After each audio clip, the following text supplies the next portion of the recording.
project kali ini, saya akan mengulas singkat cerita fiksi Telaga Warna.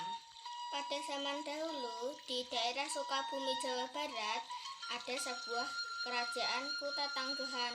Kerajaan ini dipimpin seorang Raja Suartalaya, seorang raja yang adil, bijaksana, dan penyayang. Raja mempunyai permaisuri yang bernama Ratu Purbamana. Namun raja dan permaisuri tersebut lama belum diberi keturunan.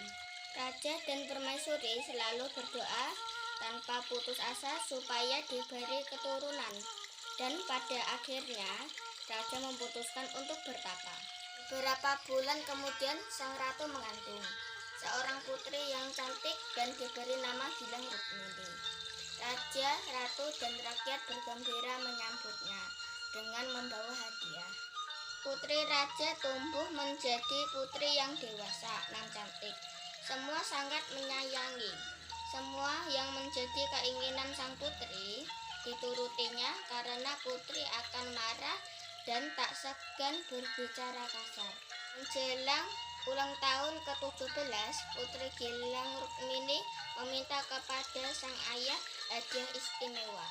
Namun sang ibu mengatakan bahwa permintaan putrinya berlebihan. Sang putri pun marah dan melempar kotak perhiasannya. Hari ulang tahun putri pun tiba. Semua rakyat berkumpul di kerajaan untuk merayakan. Raja memberikan kalung emas sebagai hadiah untuk putrinya. Namun kalung tersebut dibantingnya hingga berserakan. Ibu ratu sedih dan menangis. Rakyat pun ikut menangis hingga istana Kutatanggehan banjir air mata dan menenggelamkan kerajaan, sehingga menjadi telaga yang indah dan berwarna-warni. Nah, itu tadi cerita singkat legenda Telaga Warna. Sekarang saya akan ulas mengenai unsur-unsur intrinsik dari Telaga Warna.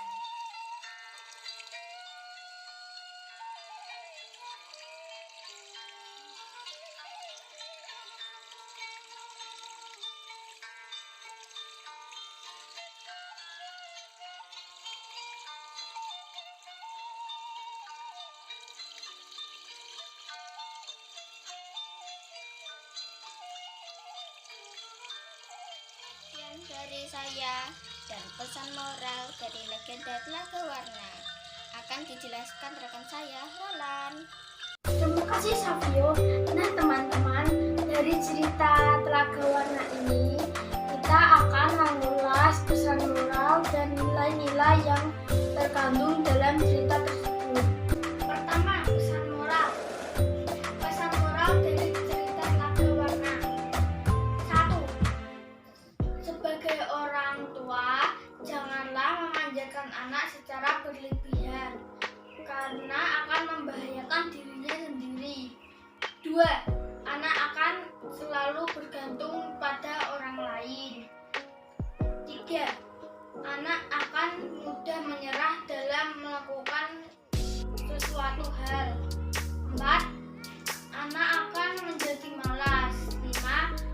Anak akan berani untuk menentang dan berlaku tidak hormat.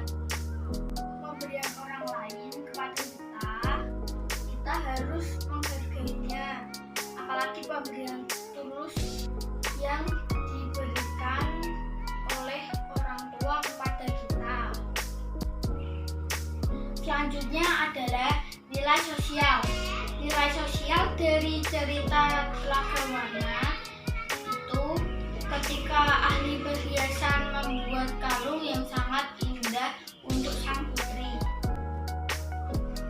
Kemudian nilai kepercayaan. Pada saat Prabu pergi ke hutan untuk bertapa, sang Prabu berdoa agar dikaruniai seorang anak.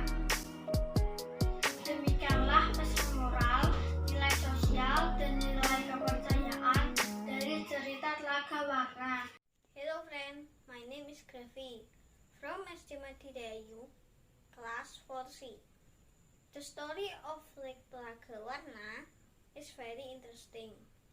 From the story, I learned how to build comparative degree sentences as follows. The people of Tangerang is wealthier than others. Queen Purbamana is happier when she is pregnant. 3. Queen Purbamana is older than Princess Gilang Rukmini. 4. Princess Gilang Rukmini asks a more special present for her birthday. 5. The Telaga Warna scenery is more beautiful when the sun shines bright. Dalam cerita fiksi Telaga Warna, saya dapat mengambil sebuah judul melestarikan lingkungan sekitar. Kisah tersebut menceritakan seorang putri raja yang tidak tahu rasa bersyukur dan berterima kasih.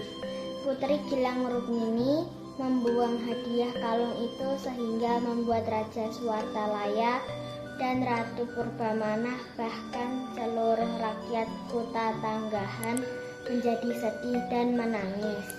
Air mata tangisan mereka lama-lama menenggelamkan istana dan seluruh kerajaan.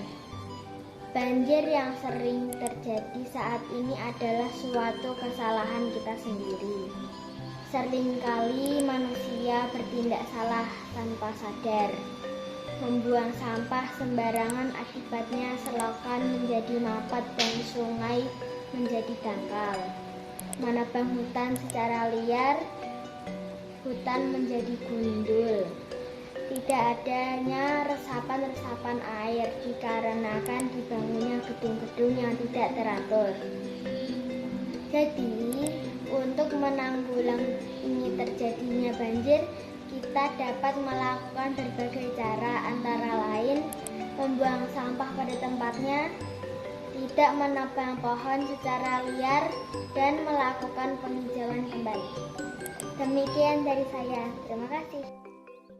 Semua, saya akan menjelaskan kegiatan ekonomi dan kegiatan wisata yang dapat dilakukan di Telaga Warna serta fasilitas apa saja yang ada di sekitar wisata tersebut.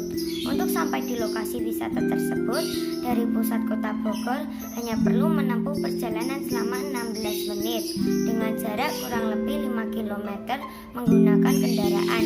Kegiatan ekonomi di sekitar Telaga Warna antara lain pemilik penginapan, pemandu wisata, penjual makanan, pegawai hotel, penjual souvenir. Adapun fasilitasnya antara lain pusat informasi, area parkir, MCK, musola, rumah makan, shelter, dan pos jaga. Selain kegiatan dan fasilitas, kita juga dapat menikmati wahana yang ada di Telaga Warna, yaitu menikmati ragam satwa burung, trekking, berfoto, selfie di area kebun teh, flying fox. Flying fox ini beda dari yang lain dan tentunya sangat menantang adrenalin karena pengunjung harus meluncur dari lintasan di atas danau, menikmati wisata air. Di Telaga Warna kita bisa menikmati eksotismenya pesona pemandangan alam sambil berkeliling menyusuri danau dengan menaiki perahu atau rakit.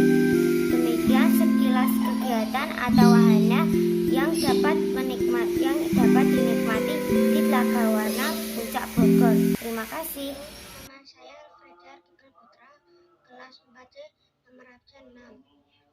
Saya akan membuat bingkai dengan tema Telaga Warna. Ini bahan-bahannya.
Halo teman-teman, perkenalkan nama saya Rasdasari. Di sini saya akan membuat PJPL SPDP. PJPL saya berjudul Telaga Warna.